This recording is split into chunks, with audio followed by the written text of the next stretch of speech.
CTE teachers, this is Mr. Munguia from Pebble Hills High School. I'm going to take you on a quick tour of Bulb, how to access Bulb, how to access the It's Lit curriculum in Bulb, how to create Bulb pages, Bulb collections, and how to publish your work on Bulb. So to get started, let's go ahead and in Google search for the Bulb app. And it's going to take you to the Bulb app, which you'll click on. This is the easiest way to get to Bulb, in my opinion. I'll also show you how to get to it using Clever. But to start off with, we're going to click on Sign In. And it's going to take me to my page here. If we use Clever, which I'll navigate to now, Clever is a really useful place where all of the apps that we use here in the district are located. You'll click on Clever, you'll see that you have your name up here in the top right corner, part of the SISD. And these are our instant login applications, and we're looking here for Bulb, so first listed. Clever is going to go ahead and take us to the Bulb account, and it kind of circumvents having to log in because Clever uses the single sign-on process to get you to Bulb. So I have the two Bulb accounts open, use Clever to access Bulb. This is my Bulb account, and just want to take you on a quick tour of the interface. First, you have this huge banner up here at the top, which you can edit the image for and basically put any image that you'd like. You have your name, which is completely editable. You can change this to say basically whatever you want. You have a thumbnail picture, which you can also edit and add a thumbnail that you want to use for your page. Below your name here in the top section, you have the ability to add some information about you, about your page, basically about anything that you want to communicate to the people who are going to be visiting your Bulb account. So basically, Bulb is an online space where you can create different items for a portfolio. And as you can tell here in the bottom section, I have a couple of pre-made what are called collections. So there's a couple of different ways to think about it. This is my main page. This is the main page where my name is on. Those lower pages, the sub pages, are called collections. And these boxes here are called collections. Inside of a collection, which I'll show you now by clicking on the AV Production 1 It's Lit curriculum, these subpages within the collection are called pages. Within the pages themselves, as I click on the first 9 weeks, it's basically a bulletin board where you can access, add a ton of content to, as I'm scrolling through our It's Lit curriculum for the AV production classes. It's a really useful place to embed videos and to be able to add content to. Looking at this page, there's a couple of elements you're going to want to notice. First, I have a banner image, just like I do on my main page, and I'll show you the collection page here in a few minutes as well. I have a place to put the title of my page, which is first 9 weeks, and then below it I have the ability to add content. In order to navigate back to my page where the collections are, I hit the back button up in the top left corner, and I'm back to my collection page. Navigation from here is pretty simple. Right above my pages I have my name, and if I click on it, that takes me back to the main page, home page itself. From my home page, I'm going to go ahead and click on my AV Production It's Lit curriculum. And then this is my collection page. It basically is a place to collect different pages, and each of those pages is essentially a bulletin board where you can post different content to. Taking a look here at the collection page, I have a banner image up at the top, which I can edit the image for. Within the banner image itself, I have a title, in which case I've called AV Production 1 It's Lit Curriculum. And then below the title, I have a description in which I've called Low Stakes Writing for AV1 classes. Below that, you have a series of buttons: presentation, like, share, create page, create collection. And I want to show you some of those here in a few minutes. I have 2 pre-made pages off of this collection page, and I'm going to go ahead and click on that again. So I went to first 9 weeks just a few minutes ago. Now I'm going to click on second 9 weeks, and it's going to take you to my second 9 weeks page. Just like I said earlier, the pages have a banner image up here at the top. It has the title of the page, which is fully editable, which I've called second 9 weeks. And then below, I have all of the content I have uploaded for the It's Lit curriculum. The way I designed this page is very simple. Within the page, for the 9 weeks, there are 9 sections.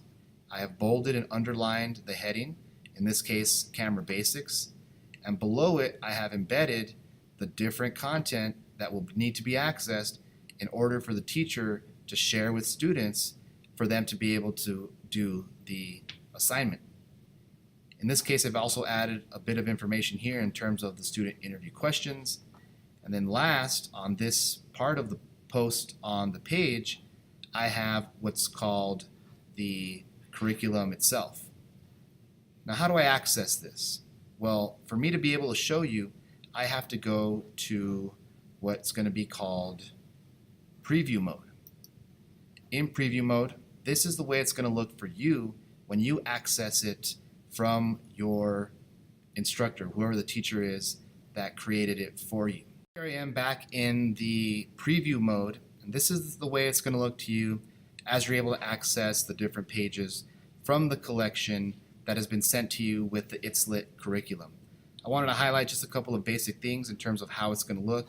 You have, in my case, a basic heading, the content for the assignment, in this case, a simple article to be read, already posted in the Bulb account.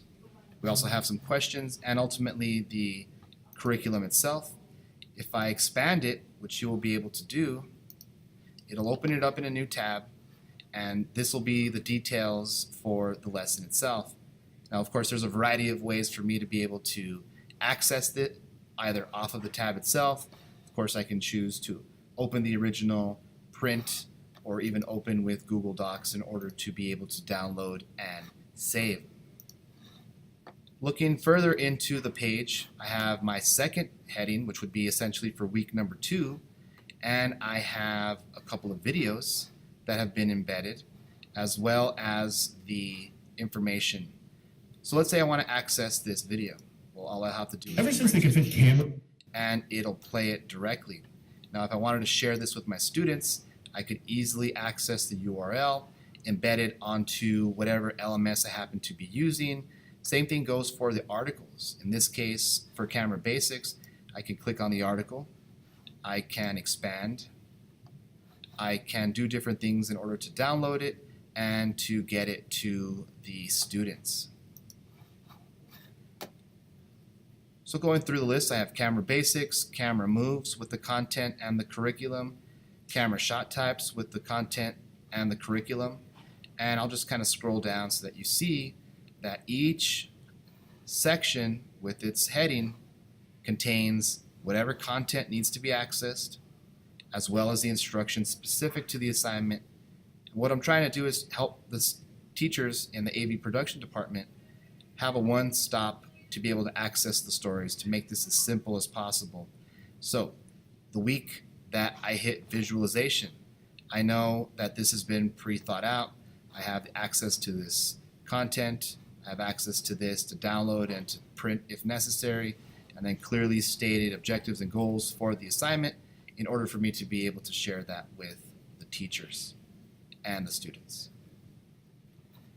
So I'm going to go ahead and navigate back. In order for me to be able to do that in this mode, I have to be able to resume edit and access my page from the editing mode, in which case I can click in the top left corner, the back button, and now I'm back on my collection with the 2 pages that have been created thus far.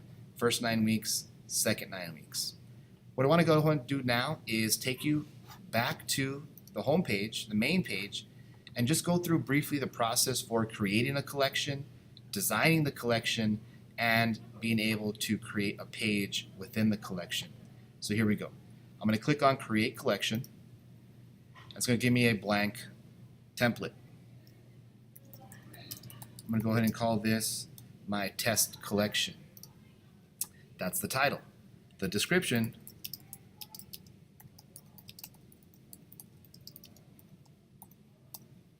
is the description of what you're going to be able to do. After you create your collection, you will be able to select who it is visible to. So let's go ahead and click Create. Visible to. Now this is where it's going to get pretty interesting. As soon as you're able to hit Visible to, it's going to automatically connect to organizations and different groups that you happen to be working with.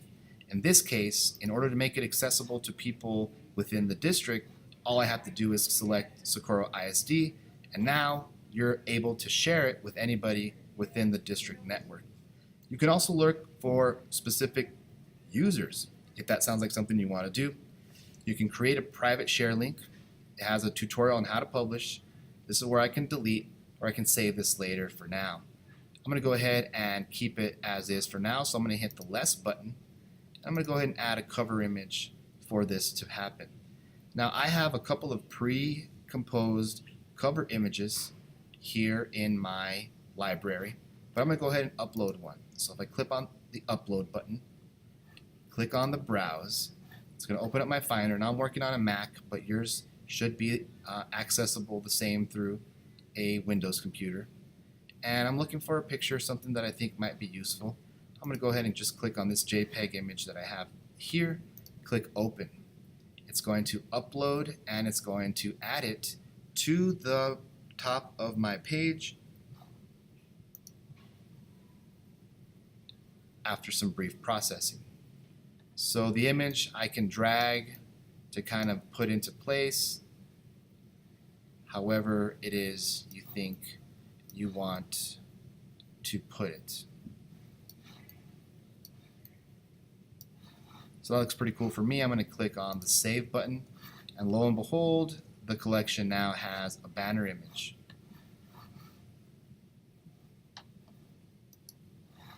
Now let's go ahead, within the collection, let's create a page. In order to do that, I'm going to click on the Create Page button. The page, remember, is kind of like a subsection of the collection. The page, in my opinion, works best as a bulletin board where you're able to just add content that can be scrolled through, accessible and shareable from one centralized location. The title of this page will be the test page. I can add a cover image, which I'm going to go ahead and do now. I'm going to go ahead and pick one of the images that I have picked previously just to make this process a little bit quicker. I'll pick the image and I'll select. Now you might get this warning every so often. This image is smaller than the recommended size of pixels. I'm going to go ahead and just use it anyways. I don't really think that's big of a deal, and I can kind of adjust as necessary. I'm going to click on the Save button, and then I'm going to be able to move on from this. So here's where you're going to be able to start accessing information specific to the page. Within the open area underneath the title of your page, you can start typing or add media. How do you do that? You click inside of it, you get yourself a little cursor, and now you have a series of buttons that you can press in order to add different content. It's actually really, really simple. So right off the bat, I'm going to add my heading. I can format the heading in different ways by highlighting, and then I get a little box that has different attributes like bold, underline, italicize. You cannot change the size very much, but it is a little bit accessible to be able to choose between the H2 and the H3 heading. I can pick a color. I can add a couple of other items here, but I'm not going to get into those just yet. I'm just worried right now about my ability to create a title. Now here's the thing. if you notice, I don't have any buttons available. And now I'm kind of confused as to how can I add more content. When in doubt, press enter or return, find yourself in an empty space, and you'll have access to all of these items again. Let's go ahead and start with a URL. In order to edit a URL, you have to have one that's available to you.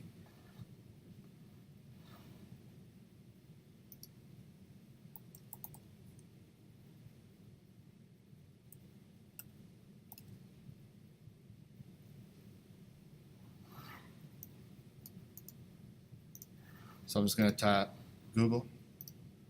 I'm going to add the URL. I'm going to embed the URL. And I'm going to submit. So here you have a bit of information. This is the actual website. Now, again, I cannot access it until I go to preview mode. We'll do that here in a few minutes. So here's a part that I've found to be a little bit tricky. Again, I want to be able to add more content. How do I do that? Well, I have to put my cursor back in this empty space to add that information. I can also add a caption to this.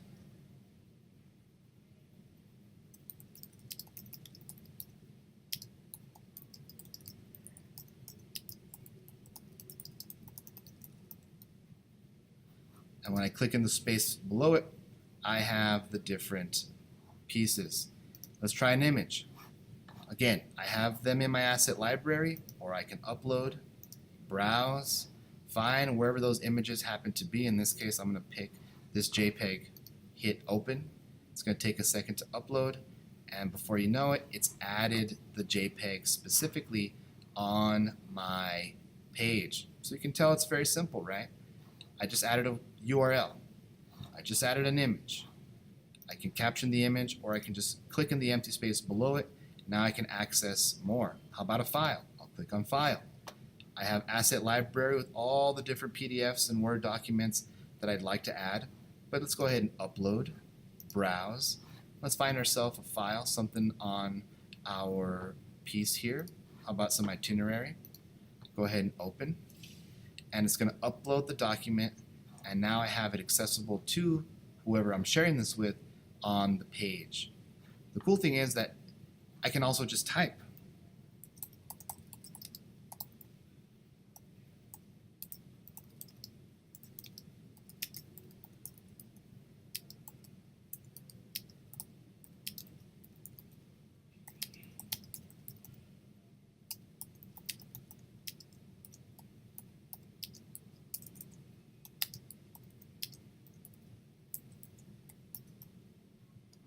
So there you have it, folks. That's just a very simple overview of how to create a page. What did I do? I added a banner image. I added a title. I added a heading. I embedded content directly onto the page. And now I'm going to create another. Now here is that part that I was saying. I've added some information. I'm clicking in this empty space, but I don't have access to any of those buttons. Why? I have to find my cursor, be behind the information that I wrote, and then I'm going to click return. That's your best friend in order to get to where you want to be. So let's go ahead and type in a new heading. Again, I want to bold. So I highlight, underline, italicize. I want to make it a little bit larger. Boom. Now I have it. I can click right below it by pressing return. And again, I can add all of that information that I want to again in order to be able to access it. Finally, ladies and gentlemen, the last thing that you're going to have to do in order to make this page available to other people is to click on the publish. Publish is in the top right corner. Don't be afraid. If I were to go back, it automatically saves, so I can publish later, but everything is saved. My test page is saved. And let's say I go back to my name. My test collection is saved. I don't have to publish. When I'm ready to publish, I'll go back to my test collection. I'll go back to my page, and I'll click on the publish button, which will tell me, well, who do I want to send this to?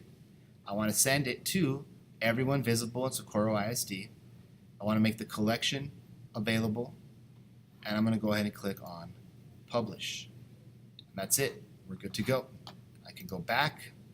This test collection that I have, I'm going to go ahead and want to make sure that it's visible to who I need it to be visible to. And after that,